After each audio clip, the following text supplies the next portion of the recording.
14주차 AI 리터러시와 활용을 한번 보도록 하겠습니다. 차례는 이렇게 되는데요. 여기에서 AI와 데이터는 좀 넘어가겠습니다. 자, 그리고 여기 로봇.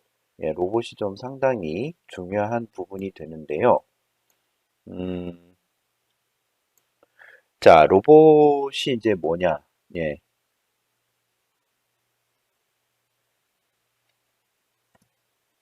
자, 로봇이라고 얘기한다면, 일단 기계죠. 기계입니다. 로봇이라고 한다면 기계가 되는데, 인간과 유사한 모습과 기능을 가진 기계예요. 자, 그럼 그 기계가 이제 어떤 역할을 할까요? 그 뒤에 나오는 것이 이제 지능형 로봇 얘기가 나와요. 자, 지능형 로봇은 이제 외부 환경을 인식하고, 그다음에 스스로 상황을 판단해서 자율적으로 동작을 하는 일종의 로봇. 이런 것이 이제 로봇이라는 거죠. 그래서 여기서 알아둬야 될 것은 이 로봇에 대한 어떤 개념, 정의, 그다음에 지능형 로봇에 대한 어떤 정의, 이런 거를 좀 잘 알아둬야 되지 않을까 하는 생각이 듭니다. 그 다음에 지능형 로봇의 어떤 핵심 기술이요. 그런 것들, 그런 것들을 좀 알아야 될 필요성이 있어요.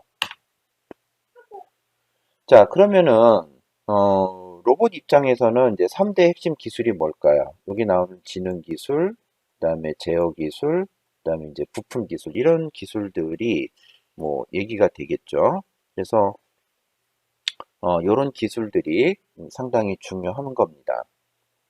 자, 그 다음에 이제 또 알아둬야 할 것이 이제 로보틱스라는 얘기가 나와요. 로보틱스. 그래서 로보틱스라고 한다면은 로봇과 관련한 과학, 그다음에 기술 이런 걸 의미한다는 거죠. 그래서 아래쪽에 보면 로봇 공학과 로보틱스 기반 기술 해서 이제 두 가지를 이제 비교를 해 놓은 게 있어요. 그래서 로보틱스는 뭐 전자공학, 역학, 뭐 소프트웨어 공학, 기계공학, 인공지능 이러한 다양한 분야의 지식이 여기 이제 들어가고 이걸 활용해서 이제 발전해 나간다는 거죠. 자, 로보틱스 같으면은 조작 제어나 자율 이동 기술, 물체 인식 기술, 위치 인식 기술, 인간 기계 인터페이스 기술, 센서 및 액추에이터 기술 이런 걸로 구성되어 있다는 얘기예요. 그래서 먼저 이제 로봇 공학이 먼저 만들어지고 그 위에다가 로보틱스가 이제 만들어지는 그런 형태로 되어진다라고 한번 수업 시간에 설명해 드린 적이 있었죠. 그리고 이제 로봇에 관련된 여러 가지 영상도 한번 수업 시간에 보여드린 적이 있었습니다. 그래서 로봇 공학이 뭐고 로보틱스가 뭔지 어느 정도는 조금 어, 알고 있으면 좋겠다라는 거예요. 자, 그 다음에 볼 수 있는 것이 인공지능 로봇의 원리. 이거를 보면 인간과 같은 감각 기능이 여기도 들어간다는 얘기죠. 그래서 뭐 연상, 추론 이런 것 같은 인간의 어떤 두뇌 작용의 일부 사고과 어떤 기능도 갖추고 있다. 이것이 바로 이제 인공지능의 하나의 원리가 되는 거예요.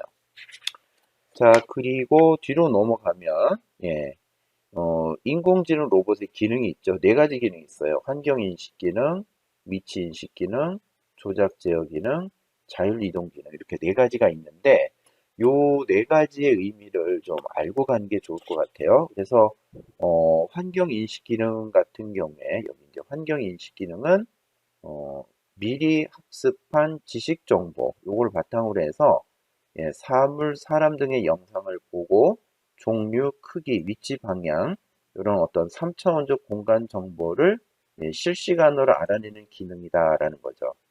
자, 예를 들어서 나온 게 뭐냐면은 이제 자율주행이에요. 그래서 어, 자율주행 같은 경우에는 환경인식 기능이 들어가 있다는 거죠.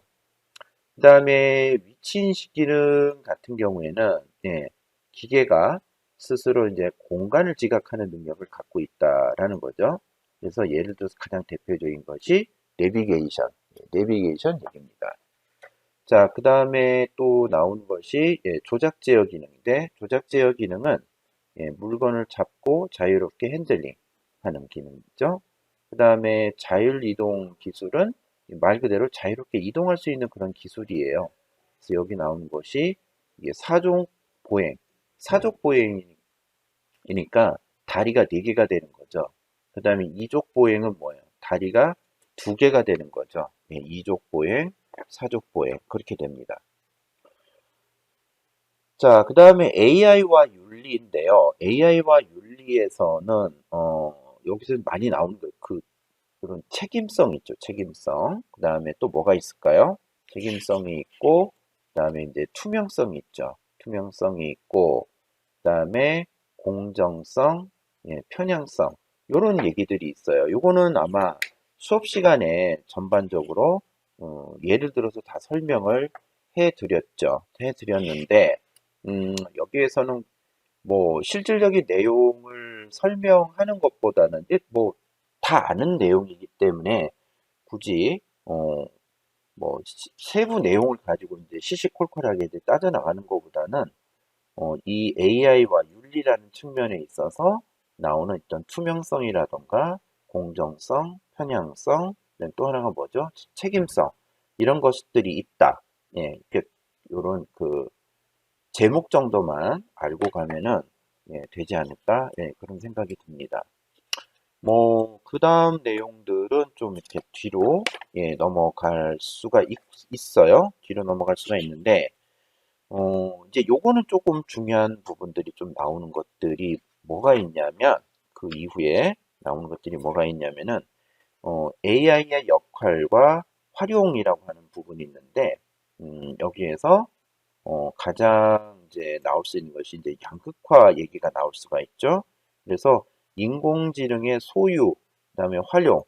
자, 이것이 있느냐 없느냐에 따라서 중산층의 이제 붕괴가 올 수 있다라는 거죠. 그다음에 이제 계층 간의 갈등이 올 수 있고, 그러므로 해서 사회적 혼란을 부추길 수 있다. 뭐 그런 얘기들이 또 나올 수가 있습니다. 그리고 우리나라 같은 경우에는 이때 인공지능이 이제 발전을 해서 발생할 수 있는 어떤 부정적인 문제 해결을 위해서 데이터 3법을 이제 개정을 했죠. 그래서 데이터 3법이 개인정보보호법, 그다음에 신용정보법, 정보통신망법. 그래서 이제 세 가지 법들이 있어요. 법들이 있는데 자 여기에서 이제 많이 나오는 내용이 뭐냐면은 이제 가명 정보의 활용이라는 거죠. 가명 정보라는 것이 여기 이제 홍땡땡 이렇게 되어 있는 것이 이제 가명 정보인데 우리가 이제 그 데이터 3법의 시행으로 해서 이제 할 수 있는 게 뭐냐면은 이런 거예요. 마이데이터 산업을 시행할 수 있다라는 거죠. 이게 뭐냐면은 은행이나 보험 등에 관련된 개인 정보를 이제 싹 모아요. 모아서 이 금융 서비스를 제공하는 거죠. 그래서 어떤 게 더 좋고, 그 다음에 어떤 그 보험이 중복돼 있고, 이런 걸 통해서, 어떻게 이런 재무 설계를 해 나가야 될 건지, 이런 거를 인공지능이 판단을 해서 이제 추천을 해주기도 한다는 얘기예요. 그 다음에 여기 이제 가명 정보, 아까 봤던 여기 홍땡땡, 이런 가명 정보를 사용을 해도 어떤 개인정보 유출이나 사생활 침해 등의 문제가 발생할 수 있다라는 거죠. 이유는 개인정보가 상업적으로 사용될 수 있기 때문이라는 거예요. 예. 자, 그리고 또 뒤로 또 넘어가다 보면은 자, 우리 현재 우리가 주변에서 사용하는 인공지능은 약한 인공지능이라는 거 이런 것도 좀 알고 있으셔야 될 필요성이 있습니다.